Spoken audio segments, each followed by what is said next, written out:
अभी सुनील नायर का ये पार्ट नंबर 2 का वीडियो दोस्तों, आज ये कहानी का अंतिम भाग है। तो दोस्तों, सुनील नायर ये बिजनेस जो है दुकान चालू किया, उन्होंने तकरीबन 9 से 10 साल चलाए और बहुत अच्छे फ्लो में आ गया। पर उसके बाद जैसे मैंने पहले पार्ट में बताया था, उन्होंने पैम्पलेट देखा था और भेजा था। अब वहाँ पे जब कांटेक्ट किए तो बोले आ जाइए आप, और उन्होंने डिसाइड किया कि मैं आता हूँ। तो वैसे उनको कोई ज़रूरत नहीं थी कि जीवन वो चल रहा था, पर उसका जो सुनील नायर का जो मन था अंदर से असंतुष्ट था यार, कि मैं डबल पीजी हूँ, एमबीए किया है, एमपीएम भी किया है मैंने, उसके बाद मैं ये नहीं करूँगा, मेरा मन नहीं लग रहा है इसमें, तो मैं अटक जाऊँगा। तो वो वहाँ पे गए। तो वो जैसे मैंने बताया कि टर्निंग पॉइंट नंबर 2 वहाँ पे गए, और उसके जैसे काफ़ी सारे लोग जिनको आंखों की तकलीफ थी वो वहाँ पे आते थे। अब यहाँ से उनकी लाइफ जो थी कंप्लीट यू टर्न लेने वाली थी, कंप्लीट यू टर्न। 10 साल के बाद एक यू टर्न लगने वाला था। वहाँ पे एक शख्स उनको मिला, और जो आईटी इंडस्ट्री में काम करते हैं, उन्होंने कहा कि यार तेरे जैसे लोगों के लिए तो काफ़ी सारी अपॉर्चुनिटीज़ होती है आईटी इंडस्ट्री में, तू ये सब क्या कर रहा है, तू उसमें क्यों नहीं घुसता है। बस उसने उसको गाइड किया और कहा कि तू ये ऐसा ऐसा तेरे को करना पड़ेगा, इस इंडस्ट्री में तू घुस सकता है। और वो जो शख्स था, वो शख्स ने उसको पूरी तरह गाइड किया कि तुझे करना क्या है और कैसे करना है और क्या करना है। वो दोनों के फिर बातचीत आपस में होने लगी। अब उस शख्स ने, जो कहते हैं ना खुदा की तरह भेजा हुआ जो दूत होता है ना, वो उसके दूत की तरह वो साबित हुआ। उसने पूरा बताया कि तेरे को स्किल्स सीखने पड़ेंगे और उसके बाद तेरे को जाके आईटी इंडस्ट्री में एम्प्लॉयमेंट मिल सकता है। उसके उस मित्र ने उसे कहा कि तुझे यार बैंगलोर आना पड़ेगा और इसकी ट्रेनिंग लेनी पड़ेगी। और उस वक्त सुनील ने ये तय किया, बिल्कुल भी सोचा नहीं, कि अब मैं बैंगलोर जाऊंगा और मैं वहाँ जाके मैं ट्रेनिंग लूँगा और मैं अपना जो करियर है आईटी इंडस्ट्री में मैं बनाने वाला हूँ मैं, और उसने तय कर लिया। तो अब यहाँ से उसकी चैलेंजेस और उसके बाद फिर नई चैलेंजेस फिर खड़ी हो गई, क्योंकि बिजनेस इतना बढ़ा लिया था। तो उसके बाद उसे बंद करना भी, रातों रात बंद करके बैंगलोर चला जाना, ये भी संभव नहीं था। फिर उसने धीरे धीरे जो था बिजनेस अपना वाइंड अप किया, और उसमें काफ़ी सारा लॉस भी हुआ उसको। पर जैसे मैं कहता हूँ, निर्णय उसने लिया, उसने तय किया कि मैं बैंगलोर जाऊंगा, ट्रेनिंग लूँगा और मैं जॉब करूंगा और कॉर्पोरेट वर्ल्ड में मैं एंट्री करूंगा, चाहे कुछ भी हो जाए। उसने तय किया और कहा कि भाड़ में जाए सब, अब मैं बंद करूंगा। लॉस में उसने बंद किया और वो बैंगलोर के लिए रवाना हो गए।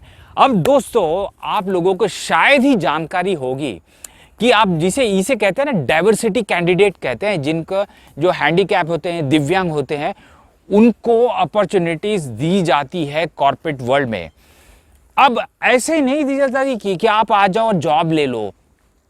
उनको 2 तरह का मुख्य ट्रेनिंग उनको लेना पड़ता है। एक मोबिलिटी मतलब आप चल फिर सकते हैं इंडिपेंडेंटली, वो, और दूसरा आईटी इंडस्ट्री का भी उनको ट्रेनिंग लेना पड़ता है। वो वहाँ पे गए, उसके दोस्तों ने सब एडमिशन का उसने कर दिया, व्यवस्था कर दिया। जाके वो वहाँ पे पहले दिन पिताजी के साथ जब मोबिलिटी का ट्रेनिंग लेने के लिए गए, और उनके हाथ में जब सफ़ेद छड़ी जो पहना देते हैं ना, जो अंधे हमारे भाई बहन जो पकड़ के चलते हैं, वो जब छड़ी वो उनके हाथ में दी कि चलो अब चल के देखो, प्रैक्टिस करो, उसके पिता वहाँ पे फूट फूट के रोने लगे। अपने बेटे को इस स्थिति में वो देखना उनके लिए बर्दाश्त से बाहर था, कि मेरा अच्छा खासा बेटा जिसकी आँख थी, सब कुछ ठीक था, आज ये इस सिचुएशन में पहुँच गया और लकड़ी लेके मुझे चलना पड़ रहा है। तो दोस्तों, आप ये सोचेंगे क्या हो गया है। तो सुनील नायर कहते हैं, उन्होंने मुझे कहा कि अभय यार, मेरा उस दिन नया जन्म हुआ, लकड़ी पकड़ा, वहाँ से ट्रेनिंग ली, 15 दिन की ट्रेनिंग ली, वहां से सर्टिफिकेट लिया। फिर उसके बाद एक नई चुनौती फिर से आ गई उनके सामने कि कंप्यूटर चलाना है। तो आप और हम कंप्यूटर तो देख के चला लेते हैं, पर जो दिव्यांग भाई जो होते हैं, जो देख नहीं सकते, उनके लिए अलग ट्रेनिंग होती। वो ट्रेनिंग ली उन्होंने, वहां से पास किया, सर्टिफिकेट लिया और पिताजी को कहा कि आप चले जाइए वापस, मैं यहाँ जब तक अकेले नहीं रहूँगा तो मैं इंडिपेंडेंट नहीं हो पाऊँगा। उसके पिताजी चले गए। स्टोरी को शॉर्ट में मैं बताता हूँ। उसके बाद वो कंप्लीटली अकेले शहर में रहने लगे। अब दोस्तों उसके बाद चैलेंज आती है जॉब खोजने की आईटी इंडस्ट्री में। अब आप ये सोचेंगे चुनौतियां खत्म, सब हो गया, अब जॉब तो ऐसे ही मिल जाएगा। अरे ना भाई ना, वहां चुनौतियां यहां पे भी खत्म नहीं हुई। अब उनकी उम्र तब तक 34 साल की उम्र उनकी हो चुकी थी। उसके बाद इतनी उम्र में उनको एंट्री देने वाले कम थे और वो बाहर से आए हुए थे, दूसरे शहर से आए थे। वो एक अलग से चुनौती थी दोस्तों। किसी भी तरह से फिर उन्होंने ट्राई किया, खुद होके जॉब अप्लाई करने लगे और वो जो एनजीओज होते हैं वो मदद करते हैं। फिर वहाँ जहाँ जिस एनजीओ में वो थे वहाँ पे भी उनके साथ पॉलिटिक्स होने लगा कि दूसरों को आगे बढ़ाते थे, इनको आगे नहीं बढ़ाते थे इंटरव्यू के लिए दोस्तों। तो चुनौतियाँ खत्म कभी नहीं होगी आपके जीवन में। चुनौतियाँ आज भी रहेंगी, कल भी रहेंगी, मृत्यु तक रहेंगी। क्या मैं एक बार और गिना देता हूँ। पहला, 34 साल की उम्र उनकी हो चुकी थी। अब उनको जॉब के लिए compete करना है, तो यंग लोगों के साथ compete करना है। तीसरा चुनौती, वो जो सॉफ्टवेयर होता है जो अंधे लोगों के लिए दी जाती है कंप्यूटर में काम करने के लिए, उनका एक्सेंट अमेरिकन एक्सेंट होता है, वो जो उनको समझ में नहीं आ रहा था। तो कीबोर्ड में कंफर्टेबल होने के लिए जो लोग यानी 10-15 दिन में हो जाते हैं, इनको महीनों लग गए, 2-3 महीने लग गए कंफर्टेबल होने में। अब कंफर्टेबल होने के बाद फिर उसके बाद जो पॉलिटिक्स था उससे वो बाहर निकले और दोस्तों उन्होंने इंटरव्यू देना चालू किया। अब इंटरव्यू दी और उसके बाद होते होते फिर उनका काफी स्ट्रगल करने के बाद उनको जॉब मिला।